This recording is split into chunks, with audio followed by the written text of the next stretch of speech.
Well, good day, YouTube, and welcome to another episode of the Albino Rhino Beer Review.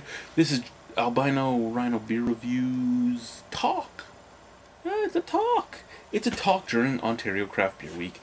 Because it's Ontario Craft Beer Week, I thought I'd talk about an Ontario Craft Brew item, a term, a festivity. The Albino Rhino Beer Tuber Palooza for next year. So, I had my first beer festival this year. We had 598 people come out, so we were too short of a sellout. I got to meet a lot of great people. I got to meet Lee from Hooglies. I got to meet Paul from PA Brew News. Got to meet Nick from Maxwell Star. Just had so many awesome people down here staying at the house. We had a lot of fun. We had a lot of beer. We drank a lot together. Took them to all the breweries around here. It was a great time. Festival happened. It was a great time. Here's the thing. I want to do the festival next year. I just don't know if I really want to or not. For those of you that don't know, organizing a beer festival, a lot of thankless work. A lot of thankless work. And you get to deal with a lot of things. You get to chase vendors. You get to chase breweries. You get to chase government agencies. You get to have government agencies inspect you. You get to have government agencies do background checks on you. You get to have so many beautiful things happen. Lots of money involved too. You got to buy your cups. You got to pay for your insurance. You got to pay for your licensing. You got to pay for your ice. Ice, guys. Do you know how much money ice costs? It's flippin' stupid how much money I spent on ice. Then you have volunteers, and volunteers who flake out at the last minute. All in all, actually, I think we did an amazing job figuring that we only had like 12 volunteers there. We ran the whole thing with 12 of us because the other 8 people flaked out on me. So the item itself, the festival itself. First and foremost, if the festival happens, and there is an asterisk there, if the festival happens, it will be in May. I'm hoping the first week of May. I'm not 100% sure if I want to do it in Ridgeway, again, or if I want to move it to somewhere else in the Niagara region. I've been tossing around the idea of making it a migrating festival where I make like 4 or 5 stops. Well, not even 4 or 5. Let's say 2 or 3 stops. And each year I rotate which one it's at. So if there's 3 spots, it's Ridgeway, then say, I don't know, Niagara on the Lake, and then St. Catharines, and then back to Ridgeway, Niagara on the Lake, I don't know where, or Welland, or Niagara Falls, or I don't know if that's what I want to do or not. Thorold. Have all the old Italians there. I don't know if I really want to do that or if I want to just stay in Ridgeway. I think it was great for Ridgeway. I think the local businesses had a great boom that day. I think the hotels had a boom that week. I think it was great for the town. And there wasn't any real problems. I mean, there was like 5 broken glasses and 2 almost fights. So, all in all, for 600 people drinking beer, that was a pretty good ratio. If it happens next year, things I want to change, I want to get my outdoor licensing. I didn't do it this year. I didn't want to get involved in fencing and porta potties and everything else. So, first question for you guys. If I do it next year, should it be the Albino Rhino Beer Tuber Palooza 2015, so staying with the same name? Should I just turn it into the Albino Rhino Beer Fest? Which one is more kosher to you? Which one sounds better? Which one rolls off your tongue better? Which one sounds more professional? Which one sounds more... Well, I shouldn't even say professional. Which one sounds more like something I would use? Next. The festival itself. I said if it happens. This was the asterisk, right? For it to happen, I had to chase vendors. I had to chase the health department for the vendor. Well, I had to chase the vendors for the health department, and then chase the health department to find out if the vendors had gotten hold of them, to find out if everything was licensed. I had to chase breweries. I had to keep answering the same questions to the same breweries. I had to chase the government and have the government chase me. I had to have the government do inspections of me. I had to have the government do a background check on me. I had to find volunteers that flaked out. Like, Just a lot of, again, a lot of thankless work. There was a lot of thankless work.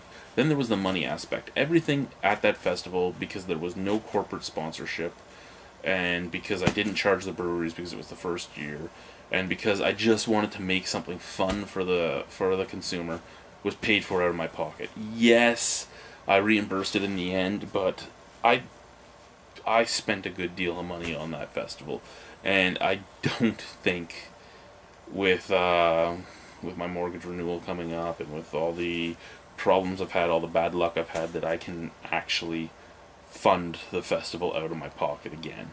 So this is where the big if comes up. It's if breweries are willing to actually pay for a table, and if I can find some sponsorship. Ridgeway wants me to do it again in Ridgeway. So unless Ridgeway wants to help out with me, I don't think I can do it there again. I don't think I can do it at all if no companies want to sponsor for donation for advertising space, or if the breweries aren't willing to pay for their tables. Just for instance, my festival was free. The Burlington Festival costs $800 a table. The Toronto Festival of Beer is at least $1,200 a table. $1,200 is for the shared tables, so I don't know what the single tables are worth. I don't know, $4,000, $5,000. Festivals cost a lot of money to the breweries.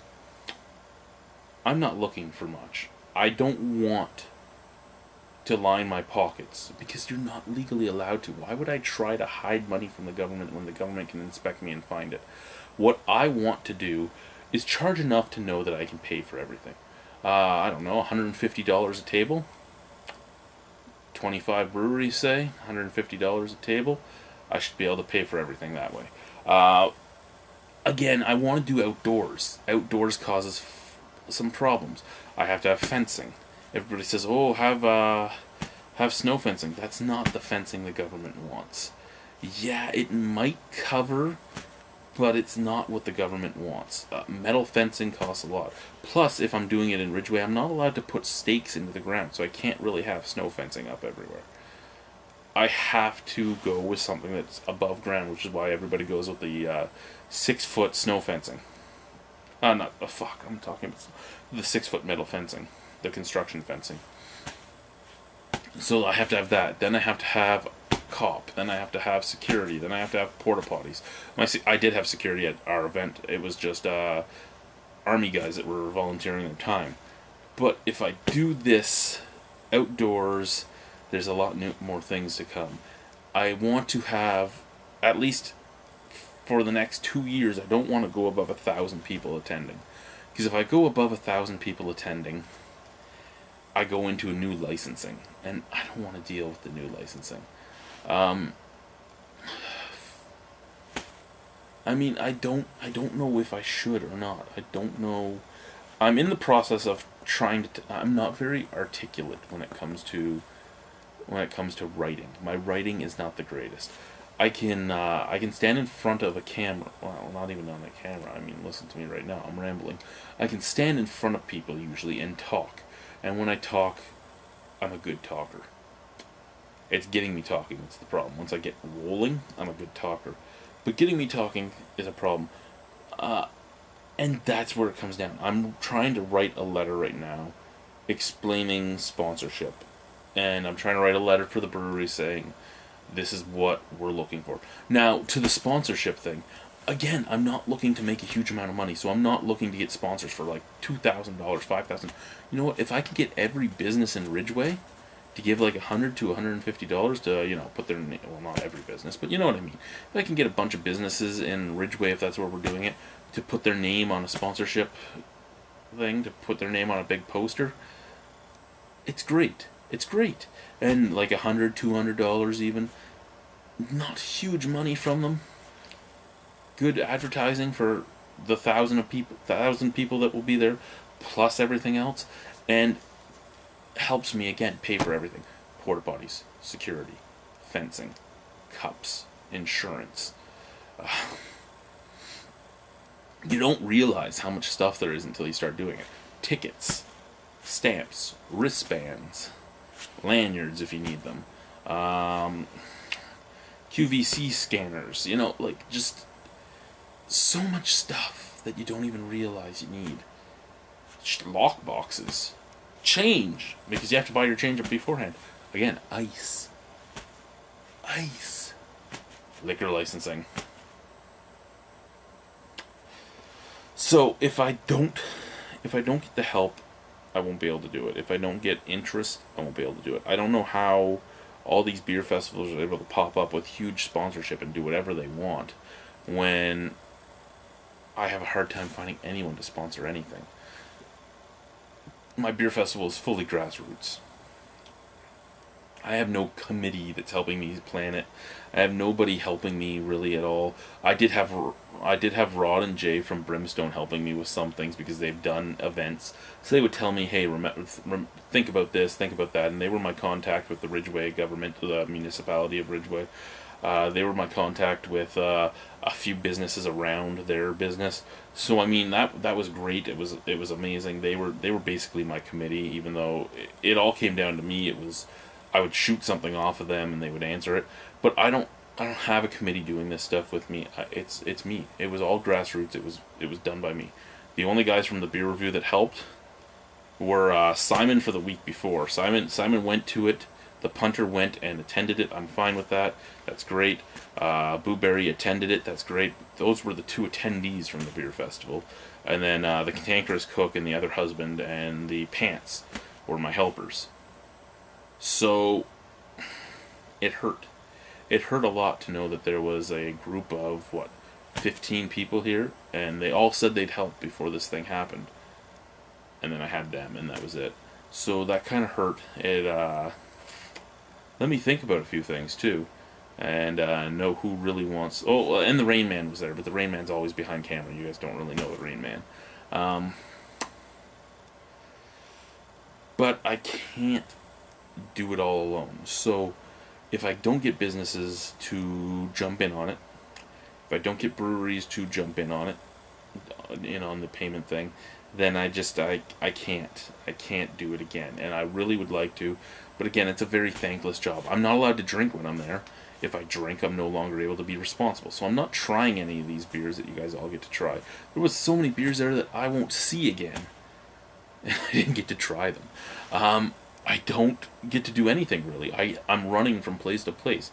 I'm doing jobs. I'm solving problems. I'm the guy they come to. I had to do 5 different TV interviews, which was fine. Don't get me wrong. It was fine.